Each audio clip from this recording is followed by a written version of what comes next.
Assalamualaikum warahmatullahi wabarakatuh. Siswa-siswi MI Nurul Yakin, pada hari ini pembelajaran kita masih dilakukan secara online ataupun masih menggunakan sistem daring.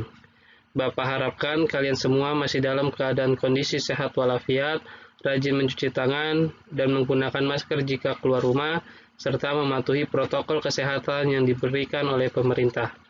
Pada hari ini kita akan belajar mata pelajaran Al-Quran Hadis. Materi yang akan dibahas pada hari ini adalah Surat Al-Adiyat. Sejarah Surat Al-Adiyat.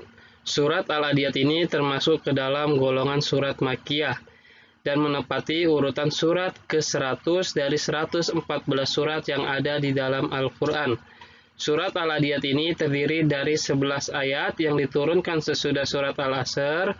Nama surat Al-Adiyat ini diambil dari ayat pertama yang artinya kuda yang berlari kencang. Dalam suatu riwayat dikemukakan bahwa Rasulullah SAW pernah mengutus sekelompok pasukan berkuda. Setelah sebulan lamanya pasukan tersebut tidak ada kabar beritanya. Kemudian turunlah surat Al-Adiyat ini ayat 1 sampai ayat 5. Melalui ayat ini Allah Subhanahu wa Ta'ala memberitahukan kepada Rasulullah SAW bahwa pasukan tersebut sedang bertempur melawan musuh. Ayat ini juga melukiskan kepahlawanan mereka. Demikianlah yang diriwayatkan oleh Al-Bazar Ibnu Abi Hatim dan Al-Hakim yang bersumber dari Ibnu Abbas. Berikut adalah lafal surat Al-Adiyat. Bismillahirrahmanirrahim.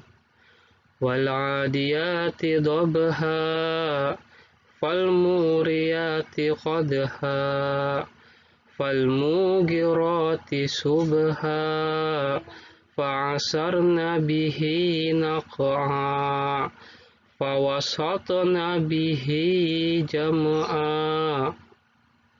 Innal insana lirabbihi lakanud wa innahu ala zalika lasyahid wa innahu lihubbi khairi lasyadid afala ya'lamu iza bu'sira ma fil qubur wa hussila ma fis sudur. Inna rabbahum bihim yawma idzil khabir. Shadaqallahul azim. Dan artinya adalah ayat pertama, demikian kuda perang yang berlari kencang dengan terengah-engah. Arti ayat kedua adalah dan kuda yang memericikan bunga api dengan pukulan kuku dan kakinya. Yang ketiga adalah dan kuda yang menyerang dengan tiba-tiba di waktu pagi. Yang keempat yaitu adalah sehingga menerbangkan debu.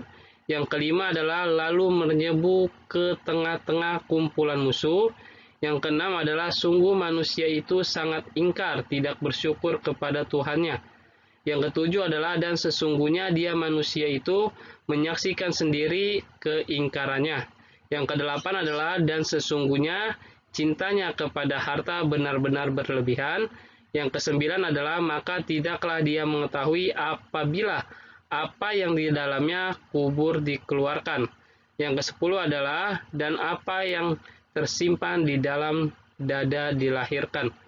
Yang kesebelas adalah sungguh Tuhan mereka pada hari itu maha teliti terhadap keadaan mereka. Isi kandungan surat Al-Adiyat dari ayat 1 sampai ayat 11 itu adalah menjelaskan tentang sumpah Allah Subhanahu wa Ta'ala menyangkut serangan tiba-tiba yang menggunakan kuda yang berlari kencang dengan terengah-engah, mencetuskan api dengan pukulan kuku kakinya. Serangan itu demikian tiba-tiba, apabila terjadi di pagi hari saat lawan sedang tidur nyenyak, dan demikian gencar sehingga menerbangkan debu dan para penyerang menyerbu ke tengah kelompok musuh yang merasa dirinya kuat. Kemudian mengapa Allah Subhanahu wa Ta'ala bersumpah? Allah Subhanahu wa Ta'ala bersumpah dikarenakan untuk lebih meyakinkan kepada manusia yang akan menerima kerugian besar. Kerugian itu pasti akan dialami oleh manusia apabila dalam hidupnya selalu mengingkari dan tidak pernah bersyukur kepada nikmat Allah Subhanahu wa taala. Yaitu ayat 6 menerangkan bahwa sesungguhnya manusia itu sangat ingkar dan tidak berterima kasih kepada Tuhannya. Selanjutnya, orang yang tidak pernah bersyukur atas apa yang selalu Allah Subhanahu wa taala berikan sering juga disebut dengan kufur. Kufur merupakan akhlak tercela terhadap Allah Subhanahu wa taala. Karena perbuatannya mengingkari Allah Subhanahu wa taala, menurut bahasa kufur artinya menutup, tidak percaya, ingkar dan tidak mau berterima kasih. Sedangkan menurut istilah kufur adalah sikap mengingkari atau tidak percaya kepada Allah Subhanahu wa taala dan Rasul-Nya.